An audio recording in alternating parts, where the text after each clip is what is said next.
ये बताइए, ढाबे में खाना खाना पसंद है आपको? क्या आपने कभी सोचा हमको ढाबे का खाना इतना पसंद क्यों आता है?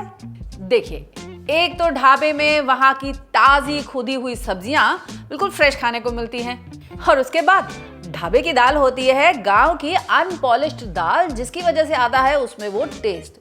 और तीसरी बात, ढाबे का खाना पकता है लंबे समय तक कोयले की धीमी धीमी आंच पर, जिसकी वजह से आता है उसमें वो टेस्ट। तो आप तो समझ ही गए होंगे, बात कर रही हूं ढाबे की, और हाथ में है पनीर। तो क्या बन रहा है? तो आज बन रहा है ढाबा स्टाइल पनीर भुना मसाला, जिसमें आएगा वो ढाबे के जैसा टेस्ट और वो स्मोकी फ्लेवर भी।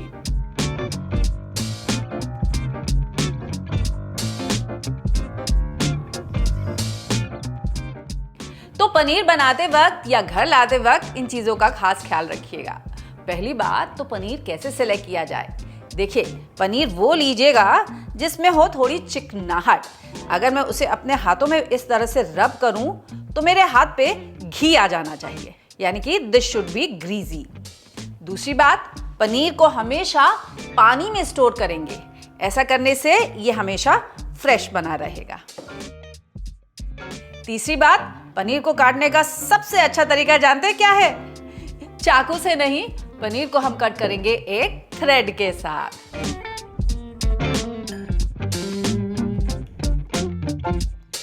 तो इस पनीर को बनाने के ना केवल 3 स्टेप्स हैं। भाई, सबसे पहले तो इस पनीर के लिए एक बहुत स्पेशल मसाला बनाएंगे, जैसे कि ढाबों में अक्सर एक फ्रेश मसाला बनाया जाता है वो। फिर इसका एक प्याज वाला भुना मसाला बनाएंगे, फिर उसमें पनीर ऐड करेंगे, और लीजिए, हो जाएगा हमारा पनीर भुना मसाला रेडी। तो फिर शुरू करें।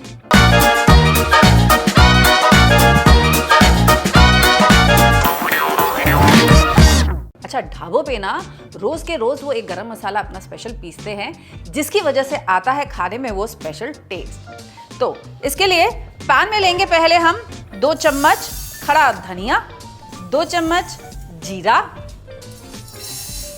इसमें ऐड करेंगे 3 से 4 लाल मिर्च, 6 से 7 लौंग, 2 मोटी इलायची और 2 से 3 तेज पत्ता भी। अब इन मसालों को हमें बहुत ज़्यादा भूनना नहीं है, बहुत ज़्यादा एक स्ट्रॉन्ग कलर नहीं चाहिए। बस इनकी हल्की सी बढ़िया सी खुशबू आ जाएगी ना, तो हम गैस को कर देंगे बंद। मकसद इन सारे मसालों को अच्छे से सुखा लेना है और इस लाल मिर्च को थोड़ा सा स्मोकी कर लेना है। अब इन मसालों में मिलाएंगे आधा छोटा चम्मच कसूरी मेथी, और इसे ग्राइंड करके इसका एक फाइन पाउडर बना लेंगे। लीजिए भाई, मसाला भी हो गया रेडी। अब बनाते हैं हम अपना पनीर भुना मसाला। अक्सर आपने देखा होगा कि ढाबों में खाना या तो बड़े बड़े स्टेनलेस स्टील के भगोनों में बनता है, या फिर इस तरह से लोहे की कढ़ाई में। तो आज वो लोहे की कढ़ाई में ही लाते हैं हम अपने पनीर भुना मसाला का स्वाद। ऐसा करने से इसमें टेस्ट तो आएगा ही आएगा, इसी के साथ साथ हमारे पनीर भुना मसाला में वो बढ़िया सा कलर भी आएगा। अब ढाबे के खाने में घी तेल की कोई कंजूसी नहीं होती है, इसीलिए मैं सबसे पहले तो अपने पैन में ले रही हूँ 1/4 कप ऑफ देसी घी, और इस घी को बर्न होने से प्रिवेंट करने के लिए ना मैं ऐड करूंगी इसमें 1 टेबलस्पून ऑयल। घी जब गर्म हो जाएगा तब ऐड करेंगे इसमें आधा छोटा चम्मच जीरा। इसी के साथ साथ मैंने यहाँ पर 1 कप प्याज बारीक बारीक काट करके रखा हुआ है, तो ये 1 कप प्याज इसमें ऐड कर देंगे। अब इस प्याज को अच्छे से भून लेंगे जब तक ये गोल्डन नहीं हो जाता। अब ये देखिए, ये प्याज जो है इस वक्त गुलाबी हो गया है। हमें इसे गुलाबी स्टेज तक नहीं, हमें इसे कुक कर लेना है जब तक कि ये अच्छे से गोल्डन नहीं हो जाता। अब देखिए, अब ये प्याज थोड़ा गोल्डन होने लग गया है। अब एट दिस स्टेज मैं ऐड करूंगी इसमें 1 चम्मच बारीक कटी हुई हरी मिर्च, और इसे भी भून लूंगी ताकि प्याज और मिर्च दोनों इकट्ठे भून जाए। अब ये देखिए, प्याज हमारा अच्छे से गोल्डन ब्राउन होने लग गया है, देख रहे हैं आप। अब ऐड करेंगे पहले तो हम इसमें अपने सूखे मसाले, आधा छोटा चम्मच हल्दी पाउडर, 1 चम्मच लाल मिर्च पाउडर, 1 चम्मच धनिया पाउडर, और इसी के साथ साथ 2 चम्मच हमारा प्रिपेयर किया हुआ मसाला भी। मसालों को इमीडिएटली स्टर करके ऐड कर देंगे हम इसमें 1 कप घर की पिसी हुई फ्रेश टोमेटो प्योरी, ताकि ये मसाले जले नहीं।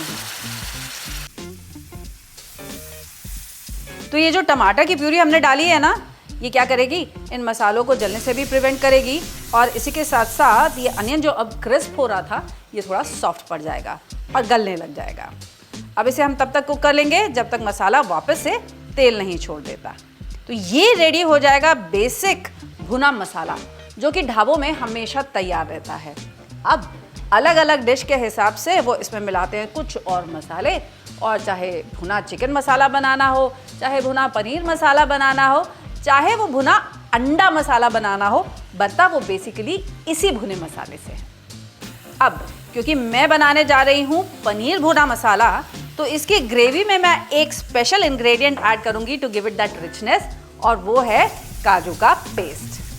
तो 5 से 6 चम्मच आप इसमें काजू का पेस्ट मिला लीजिए, और इस काजू को भी आप इस मसाले के साथ भून लीजिए।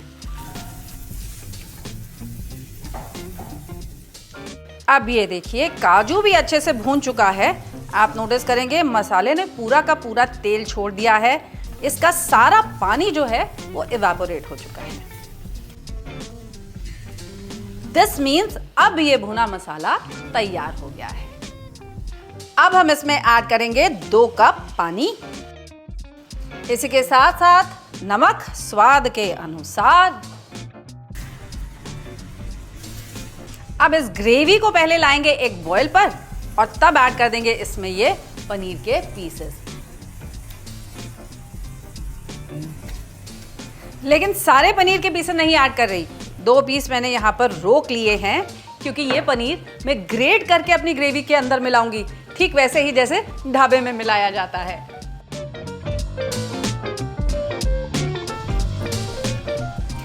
ग्रेवी जब ऑलमोस्ट कुक होने लग जाएगी, आप देखेंगे इस पे वापस से तेल तैरने लग गया है ना, तब एक प्याज को मैं बड़े बड़े चंक्स में काट करके ये इसमें मिला दूंगी।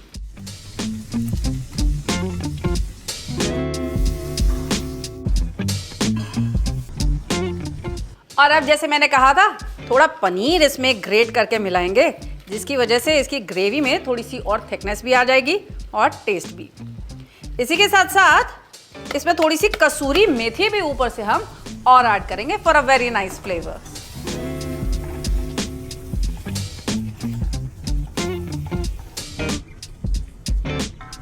अब देखिए ये रेडी हो गया हमारा ढाबा स्टाइल पनीर भुना मसाला।